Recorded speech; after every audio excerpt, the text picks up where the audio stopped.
Une question de Jean-Yves. La France compte encore environ 1 million de chasseurs. La chasse est une des rares activités qui génère des retombées économiques dans nos campagnes. Vous n'abordez jamais cette pratique qui pourtant est encadrée principalement par la directive Oiseaux et la directive Habitat de l'Union européenne. Quelle est la position de l'UPR sur la chasse ? Vaste sujet, en effet. Il faudrait que je fasse presque une vidéo spécialement consacrée à ça. Les gens qui me suivent, qui me connaissent et qui m'écoutent ont peut-être noté, je crois que j'avais dû le dire dans un entretien, peut-être avec Paul-Marie Couteau sur TVL, c'est possible, où j'avais parlé de mes ancêtres. Et j'avais un grand-père, dont je porte le nom, mon grand-père paternel, qui s'appelait Asselineau, originaire d'un petit village dans le Val-de-Loire, en face de Jargeau libéré par Jeanne d'Arc en 1429.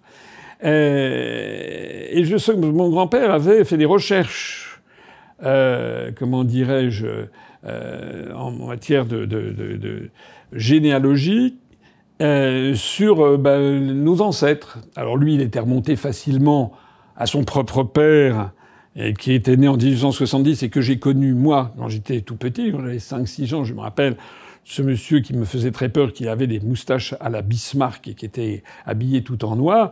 Et quand maintenant, je me rends compte que je pourrais dire à mon petit-fils que j'ai connu quelqu'un qui était né en 1870, sous le Second Empire, en fait, à la fin du Second Empire.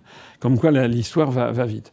Et je vous raconte cette histoire parce qu'il avait trouvé que j'ai un ancêtre direct qui s'appelait François Asselineau et qui avait signé le cahier de doléances le 20 avril 1789 dans le petit village de Saint-Denis de l'Hôtel, qui maintenant est devenu un peu une banlieue industrielle d'Orléans. C'est un peu dommage, parce que c'était un village qui était tout à fait presque romantique au bord de la Loire. Et dans ce cahier de doléances, évidemment, dont j'avais vu le facsimilé, c'était quand même très intéressant, c'était de voir qu'il y avait cet ancêtre, François Asselineau, qui avait signé avec d'autres paysans du coin, et il réclamait quoi ? Il réclamait l'égalité des impôts, tout le monde devait payer les impôts, et également il réclamait le droit de chasse. Voilà. Et ça, c'est vraiment quelque chose qui est extrêmement important à comprendre pour comprendre la mentalité du peuple français. C'est que pendant des siècles, seuls les aristocrates pouvaient chasser, pouvaient chasser, chasse à cour, hein, par exemple, c'était un plaisir royal. Et évidemment que ceci posait des difficultés presque insurmontables vers les années 1787 et 1788, puisque c'était des années où il a fait très chaud, où il a pas beaucoup plu, où il avait fait très froid l'hiver, et où il y a eu en fait pas tout à fait de la famine, mais de la disette. Donc il y avait très peu à manger. Et les paysans du coin, il y avait un château que j'ai vu quand j'étais enfant, que mon grand-père m'avait montré. Derrière ces hautes murailles, c'était vraiment le château contre le peuple. Derrière ces hautes murailles, il y avait on voyait des lièvres, des lapins, parfois des faisans qui étaient là, et que les paysans qui mouraient de faim n'avaient pas le droit de chasser. C'est ça, hein, la révolution, un des moteurs de la Révolution française, qui est vraiment important à comprendre. Voilà. Et la Révolution française, elle a justement accordé le droit de chasse à tous les Français. Donc c'est un des acquis. Ça paraît, à notre époque, c'est difficile à comprendre. Parce que les gens, il faut comprendre ce que c'est qu'un contexte historique. Hein, un contexte où il n'y a pas de supermarché, il n'y a pas d'hypermarché, il n'y a pas de viande dans tous les rayons, il n'y a pas d'approvisionnement. La viande est rare et chère. Et puis, on mange pas beaucoup à sa faim dans la France de 1787-1788. Et c'est une tentation, c'est le supplice de Tantale, que de voir que derrière les murs du château, l'aristocrate, lui, il va pouvoir manger, faire des victuailles et des festins avec des faisans ou avec des lièvres, alors que le commun des mortels ne le peut pas. Voilà. Et ça a été un des ferments de la Révolution française. Donc, à partir de la Révolution, le droit de chasse est devenu une espèce de conquête révolutionnaire du peuple. Alors, si on comprend pas ça, on passe à côté quand même d'un des éléments constitutifs de la Révolution française et de ce qu'est de la chasse. Puisque au long du XIXe siècle, Ça va être codifié progressivement. Il y a toute une histoire du droit de la chasse. Ça va être repris en charge par l'État. L'État qui va créer le permis de chasse. Il va y avoir aussi, alors ça c'était un personnage. C'est amusant que je parle de ça parce que ça me rappelle, c'est vraiment des souvenirs d'enfance qui me reviennent en mémoire. Avec mon grand-père qui parlait beaucoup il y avait le garde-chasse. Et puis qui chassait les braconniers.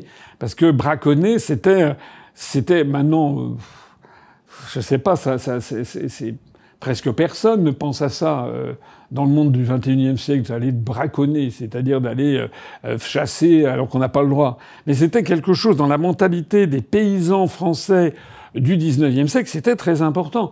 Et ça doit dater aux alentours du milieu du XIXe siècle qu'il y a eu le permis de chasse. Je vous ai dit que mon arrière-grand-père, celui qui ressemblait à Bismarck, il avait une grosse moustache blanche, il me faisait peur quand j'avais 5 ans, il est né en 1870. Donc il était né dans cette période-là. Et donc j'avais mes grands-parents qui allaient à la chasse. Ils étaient très fiers, mon grand-père, d'avoir un fusil de chasse et d'aller à la chasse. Voilà le truc. Alors au XXe siècle, ça a été de plus en plus cadré. Et puis est arrivée l'Union européenne. Avant l'Union, enfin dans le même temps, au même moment qu'il y a eu l'Union européenne, un petit peu avant, à partir des années 70, on a vu apparaître les mouvements écologistes. Et les mouvements écologistes sont devenus comme une espèce de nouvelle sainte inquisition, avec des élans de dames patronesses, n'est-ce pas? Regardez Sandrine Rousseau ou Madame Tondelier, qui sont là à donner des leçons. Et donc les pauvres paysans, ceux qui étaient là depuis quelques générations, leur plaisir c'était d'aller chasser. Et il y a d'ailleurs une chanson de Michel Delpech qui s'appelle Le Chasseur, hein, je crois, que j'ai écouté, c'était une chanson des années 70. Aujourd'hui, c'est une chanson d'un scandale absolu, parce que justement, il raconte qu'il va chasser. Mais ça, c'est la mentalité de la France des années 50, 60, 70, que j'ai connu étant enfant. Et puis, t'es arrivé, à partir des années 70, les mouvements écologiques, comment ça, et le droit des animaux, ici et ça, plus les espèces animales qui sont en danger, les espèces animales qui sont en voie de disparition. Il faut donc réglementer. Et puis avec ce côté extrêmement malthusien et en fait sadique qu'il y a dans tous ces mouvements écologistes. Je ne suis pas du tout de ceux qui considèrent qu'il y a rien à faire. Il y a une association qui s'appelle la Fédération nationale de la chasse, d'ailleurs, qui participe avec les pouvoirs publics, qui essaie de gérer, parce qu'il y a en effet des espèces à protéger. Alors notamment, c'est pas le cas en France, mais le très gros gibier, comme on a en Afrique, par exemple, avec les Big Five, hein, les très grandes proies, c'est normal on ne puisse plus aller tuer des lions, des tigres ou des hippopotames, etc. Soit dit en passant, d'ailleurs, pour ce qui concerne les hippopotames, excusez-moi, les rhinocéros, pour ce qui concerne les rhinocéros, c'est souvent du braconnage qui est fait à destination du marché chinois, puisque les Chinois prêtent une vertu aphrodisiaque à la corne des rhinocéros. C'est pour ça que le rhinocéros d'Afrique, comme le rhinocéros de Java, je crois, est très très mal. C'est vraiment des espèces extrêmement à protéger. Donc il y a aussi des espèces à protéger en France. Sauf que le problème, c'est que c'est devenu sans arrêt, chaque année, c'est comme s'il y avait un garrot que l'on tournait pour petit à petit, au fur et à mesure, en fait, interdire progressivement le droit de chasse. Et si j'ai des statistiques qui me viennent à l'esprit, je vais peut-être dire une sottise, mais je dirais que de mémoire, on a dû avoir dans les années 50 quelque chose comme peut-être plus de 2 millions de chasseurs, et que là, on a dû tomber à 800 000 chasseurs. C'est-à-dire qu'il y a eu moins 60% à peu près de chasseurs. Il y en a de moins en moins chaque année, avec, on parle toute une série de campagnes de presse pour dénoncer les chasseurs. Qui dit chasseur dit patriarcat, dit facho, extrême droite, etc. Enfin, c'est un petit peu le paquet cadeau. Ce qui prend complètement à contre-pied beaucoup de paysans, de Français du peuple, dont beaucoup étaient d'ailleurs de gauche, et qui se sont vus progressivement être réduits au rang de salauds.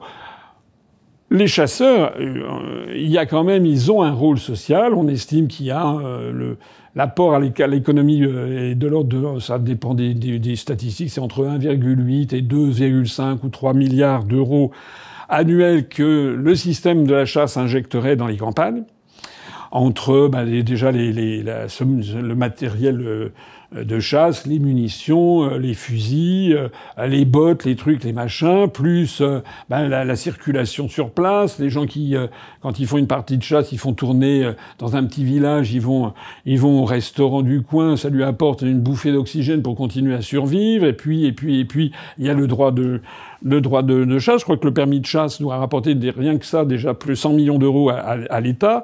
Donc ça fait un petit ballon d'oxygène dans toute une série de campagnes. Et par ailleurs, les chasseurs, ils ont un rôle aussi, normalement, c'est des gens qui s'occupent de la nature, c'est des gens qui respectent notamment la directive Habitat, les milieux humides, qui normalement développent une connaissance justement du gibier, et normalement justement sont des gens et c'est ça l'idéal, c'est des gens qui deviennent des spécialistes et qui ne font pas de la boucherie. Parce que le comportement des chasseurs, lui aussi, a évolué. Maintenant, l'idée de faire des trophées extraordinaires a disparu. Maintenant, c'est plutôt un plaisir qui est assez limité. Alors, le problème, c'est que, si je comprends bien, c'est que là comme ailleurs, la Commission européenne est intervenue avec des fonctionnaires, je sais pas moi, qui sont finlandais, chypriotes, irlandais et slovènes, et qui viennent expliquer ce qu'il faut faire, en France. Il y a une commission sur justement toutes ces questions de chasse au sein de la Commission européenne, où il n'y a pas un Français, il y a un ou deux Italiens, il y a un Hongrois, il y a des Espagnols, il n'y a pas un Français. On est complètement là comme ailleurs, mis de côté des institutions européennes. Et puis la Commission européenne, elle pond des réglementations les unes après les autres, certaines étant d'ailleurs parfaitement contradictoires. Il y avait eu ce scandale qu'il y a eu il y a quelques mois, je crois. C'était l'affaire de la grue cendrée. Voilà. C'est-à-dire qu'il était absolument interdit en France de chasser la grue cendrée. Il y avait eu des campagnes. On avait dit c'est une horreur, ces pauvres grues cendrées, elles se réunissent pour les migrations, il faut réduire absolument le calendrier de la chasse, et puis même il faut interdire tout ça. Et puis là où ça avait fait scandale, c'est qu'on s'était aperçu qu'au même moment, aux Pays-Bas, il y avait trop de grues cendrées, et donc eux, ils avaient des subventions pour exterminer les grues cendrées. Donc la Commission européenne favorisait l'extermination, le gazage des grues cendrées aux Pays-Bas et pénalisait les chasseurs en France quand ils tuaient une grue cendrée. Bon, c'est pour montrer au passage les incohérences complètes de ce système. Alors, aux dernières nouvelles, ce qui a mis le feu aux poudres, je crois que c'est ces jours-ci, c'est qu'il y a 2 nouvelles contraintes qui sont apparues. Et cette fois-ci, pour s'attaquer à toute une série de nouvelles espèces que l'on ne devrait plus tuer, comme par exemple des canards, des choses. Alors il y a un truc qui s'appelle le fuligule milouin. Je crois que c'est un truc comme ça. J'avoue que je ne connais pas grand-chose, mais qu'il faudrait sauvegarder de toute urgence. Alors ce que disent les chasseurs, ils disent mais enfin c'est incroyable ce que vous dites, vous n'y connaissez rien, vous connaissez pas le truc. Voilà. Bon. Moi, ce que je pense, en tout cas, c'est que il faut trouver un modus vivendi entre tout le monde. Voilà. Le droit de chasse, il a une histoire que j'ai essayé de faire vibrer par l'histoire de ma famille personnelle. Il a une histoire. C'est l'histoire d'un peuple qui conquiert sa souveraineté, son égalité, c'est l'égalité des citoyens devant la loi. On peut le regretter, il y a des gens qui peuvent dire c'est pas normal, c'est comme ça, c'est un legs de l'histoire. Et pour beaucoup de gens, c'est la liberté. Allez écouter la chanson d'ailleurs de Michel Delpech, c'est justement ça, c'est un hymne non seulement à la chasse mais à la liberté. Donc les chasseurs sont vent debout contre ce sentiment qu'ils ont que de plus en plus, là comme ailleurs, parce que c'est pas un coup de tonnerre dans un ciel serein, c'est que toutes les activités humaines sont de plus en plus encadrées. Vous n'avez plus le droit de faire ci, vous n'avez plus le droit de faire ça. Voilà, l'autre fois, moi, dans ma maison de campagne, je me suis fait, je ne savais pas, j'ai commis une grosse bêtise. C'était à l'automne dernier. Avec ma femme, on avait ramassé des feuilles mortes dans le jardin, et puis on avait mis ça dans un petit trou, et puis on avait s'était mis à brûler le truc. J'ai appris qu'on n'avait absolument plus le droit de brûler de quoi que ce soit. C'est absolument interdit. C'est-à-dire ce qui a existé depuis l'homme des cavernes, hein, depuis l'homme de Cro-Magnon, depuis, je sais pas, le Néandertal, jusqu'en 2023, maintenant c'est devenu l'abomination de la désolation, quoi. Si jamais vous brûlez un petit tas alors ça paraît-il que ça va produire, je sais pas, il va y avoir des cyclones ravageurs ou des tsunamis en Indonésie si vous faites brûler n'importe quoi. Bon, alors là, ça c'est, on n'a plus le droit. On n'a plus le droit de ci, on n'a plus le droit de ça, et de proche en proche, on n'a plus le droit de rien. C'est un peu ça que témoigne le mouvement de ras-le-bol, en fait, des chasseurs. Il faut évidemment trouver une raison entre tout le monde.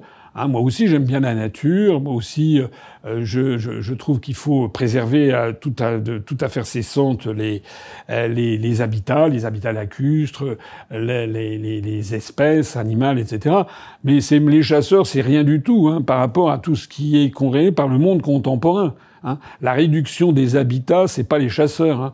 Le fait qu'il y a de plus en plus l'habitat sauvage a été réduit, que les conditions de vie d'un certain nombre d'animaux sauvages se sont réduites, c'est pas du tout les chasseurs qui sont pour quoi que ce soit, c'est plutôt un certain nombre de contraintes du monde contemporain. Voilà.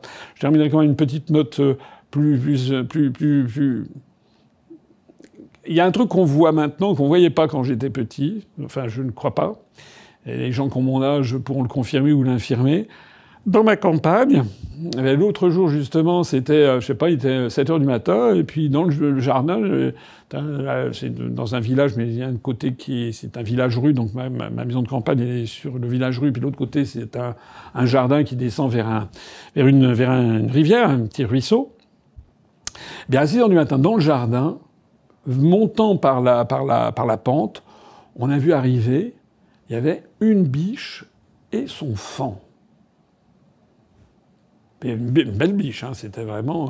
et le faon aussi. Et qui ne nous avait pas vus. Donc on a été médusés de voir ça. Et puis ça a duré... une apparition qui a duré 10 secondes. J'avais malheureusement pas mon téléphone parce que j'aurais bien aimé faire une photo. Et puis à un moment, j'ai dû faire un tout petit mouvement, ça a été perçu. Aussitôt, ils se sont enfuis. Mais ça n'existait pas. Il y a dans les années 60. Et là, d'ailleurs, justement, il y a dans cette région, et je crois qu'on en voit de plus en plus ailleurs, on voit quand même de plus en plus du gibier, du gros gibier, qui n'est plus chassé, justement, ou qui est moins chassé, ce qui prouve quand même qu'il y a des évolutions qui ne sont pas toujours mauvaises, et que l'on peut essayer de tous s'entendre sur dans notre beau pays. En attendant, et pour terminer, moi, je suis évidemment tout à fait contre le fait que la France subisse des injonctions venant de Bruxelles de gens qui n'y connaissent rien. C'est encore une fois, il paraît, on nous explique que la construction européenne, elle est fondée, paraît-il, sur le principe sacro-saint, donc comment on appelle ça, de la délégation de pouvoir, enfin de la subsidiarité. Oui, subsidiarité, voilà, c'est un terme théologique. En fait, le principe de subsidiarité, ça a été introduit dans je ne sais plus quelle encyclique du pape Pie XI, il me semble, dans les années 30.